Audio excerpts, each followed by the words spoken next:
اور وہ ہے موت، میں اس سے بھاگ نہیں سکتا، لہٰذا میں نے اس کے ساتھ سمجھوتا کر لیا۔ چوتھا یہ کہ میرا اللہ مجھ سے باخبر رہتا ہے، میں نے اس سے شرم رکھی اور برے کاموں سے ہاتھ اٹھا لیا۔ اللہ تعالی ہم سب کو اپنے حفظ و امان میں رکھے اور ہمیں بے حیائی کے کاموں سے، بدکاری کے کاموں سے اپنی پناہ میں رکھے، کیونکہ اللہ ہر چیز دیکھ رہا ہے۔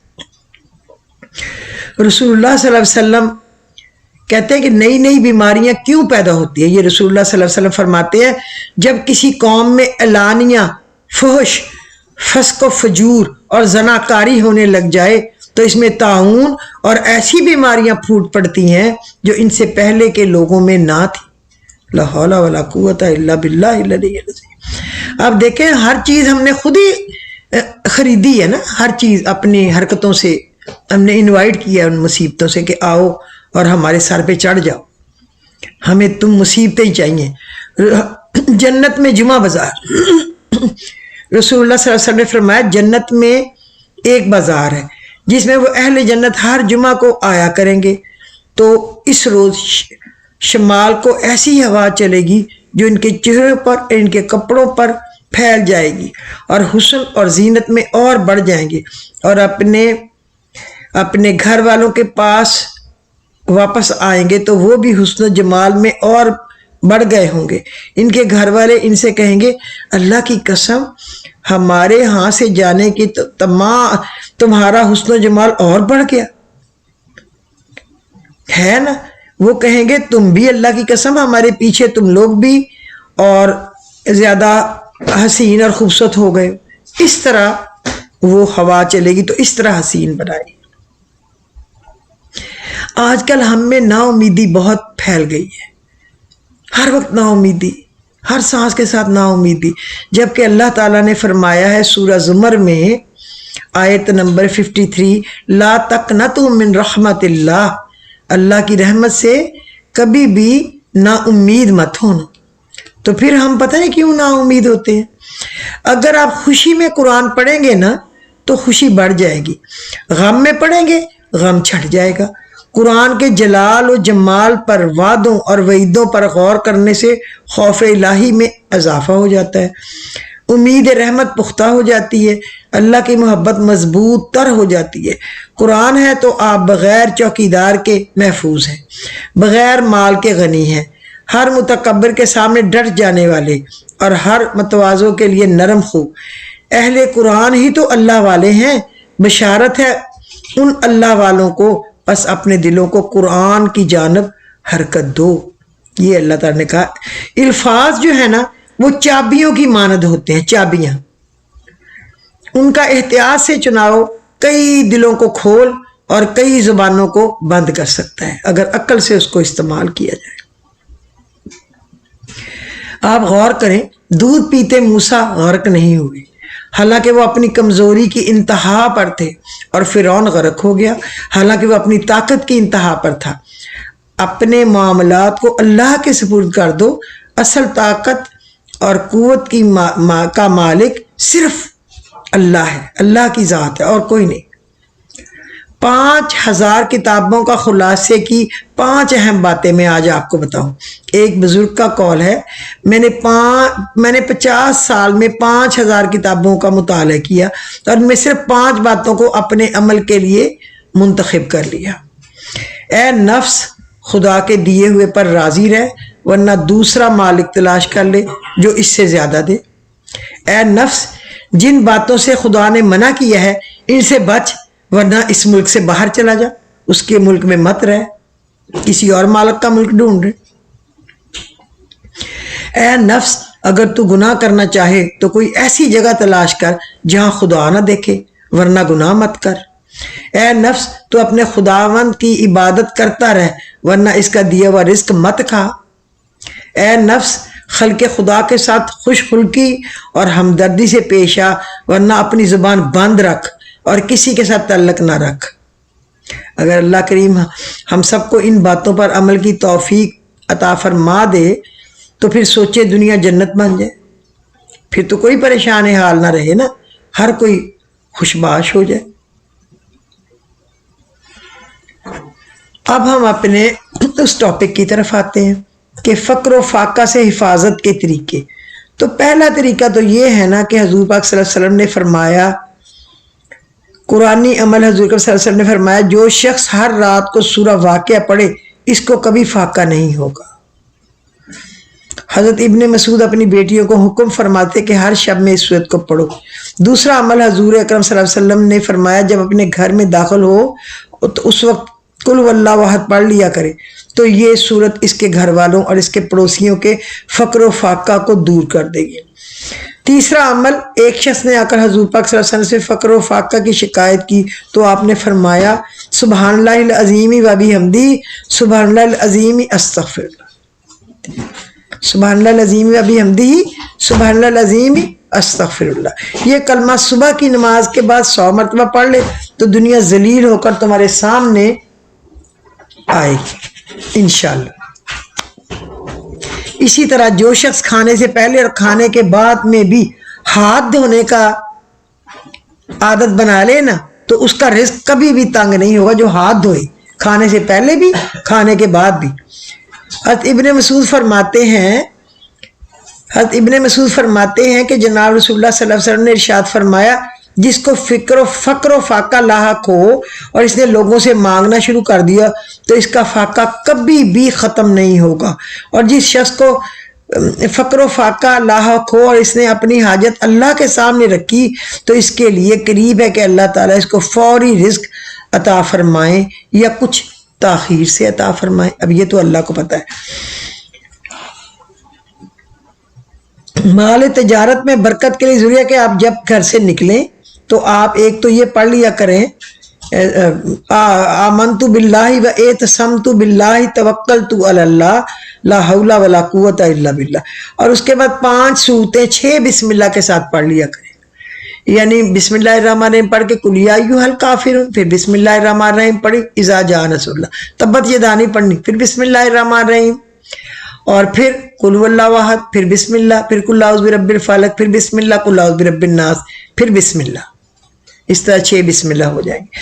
اور کچھ بزرگوں نے یہ بھی کہا ہے کہ ہر سورت ختم ہونے کے بعد ایک بسم اللہ اس کو بند کرنے کے لیے پڑھو اور اگلا بسم اللہ دوسری سورت کو کھولنے کے لیے پڑھو، یعنی درمیان میں 2 دفعہ پڑھو اور شروع اور آخر میں ایک دفعہ.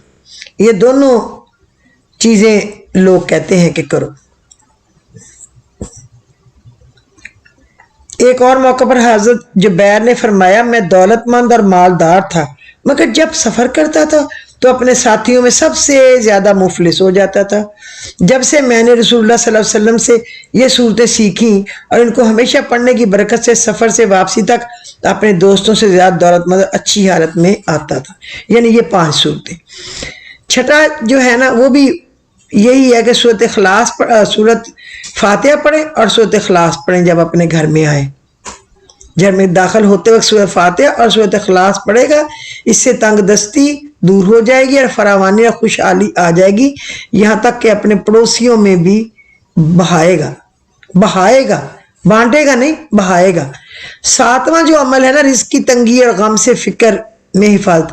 حضرت ابو ہریرہ رضی اللہ عنہ سے مروی ہے کہ آپ صلی اللہ علیہ وسلم نے فرمایا، اے جسے خدا نے پاک نعمت سے نوازا ہے وہ الحمدللہ کثرت سے پڑھا کرے، اور جسے رنج و غم سے زیادہ سابقہ پڑھ رہا ہو تو وہ استغفار پڑھے، اور جسے رزق میں تنگی ہو وہ لا حول ولا قوت الا باللہ کثرت سے پڑھے.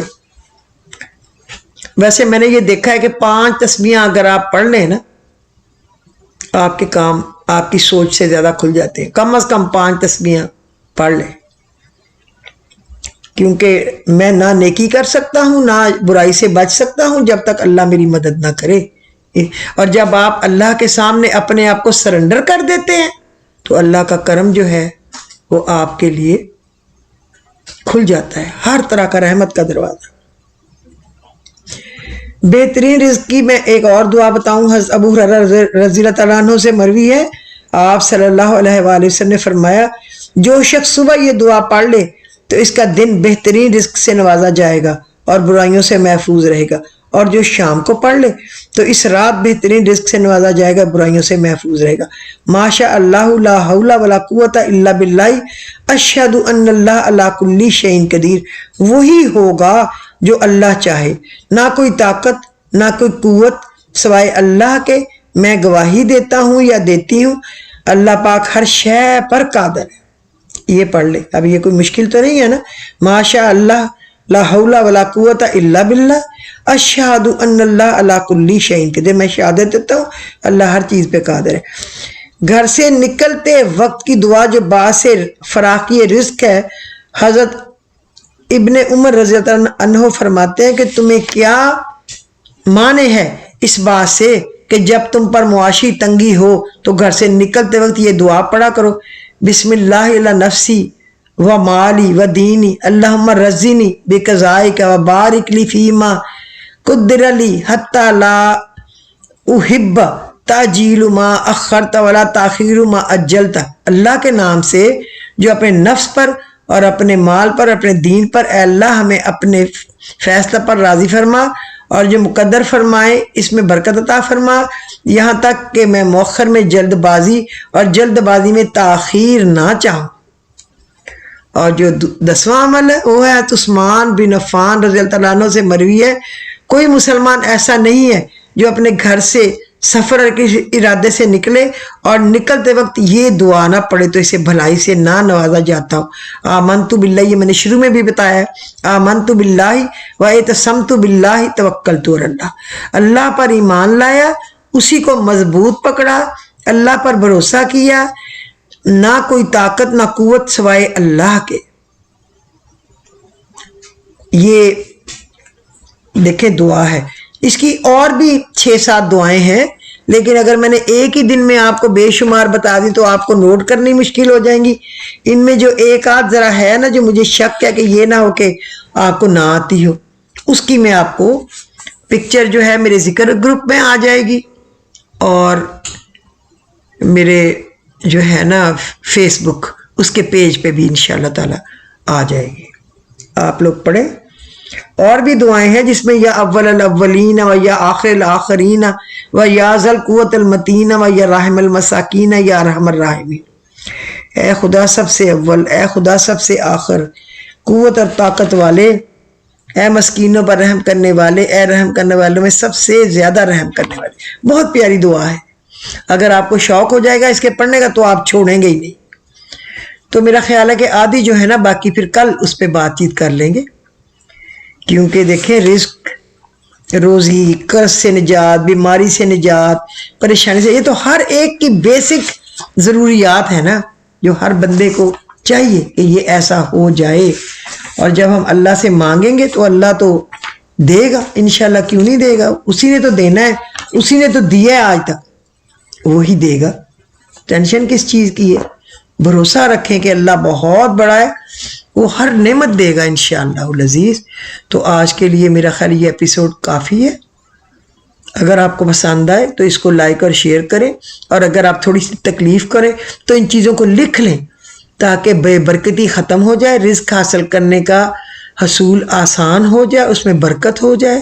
اللہ تعالیٰ سب کے گھروں کو حلال رزق سے، فراخ رزق سے، برکت والے رزق سے، تندرستی، زندگی، صحت سے بھر دے، اور اللہ تعالیٰ آپ کے والدین، شوہر، بچے، بچوں کے بچے، بہن بھائی، ان کے بچے، آپ کے رشتہ دار، ننھیال، ددھیال، سسرال، عزیز رشتہ دار، ہمسائے، جاننے والے، ملنے والے، سب کی حفاظت فرمائے۔ میرا نبی کی پوری امت کی اللہ پاک حفاظت کرے۔ مجھے اجازت دیجیے، اگر آپ کو پسند آئے تو اس کو پلیز آپ سبسکرائب کر کے کچھ لوگوں کو ضرور سینڈ کر دیا کریں اگر آپ مناسب سمجھیں۔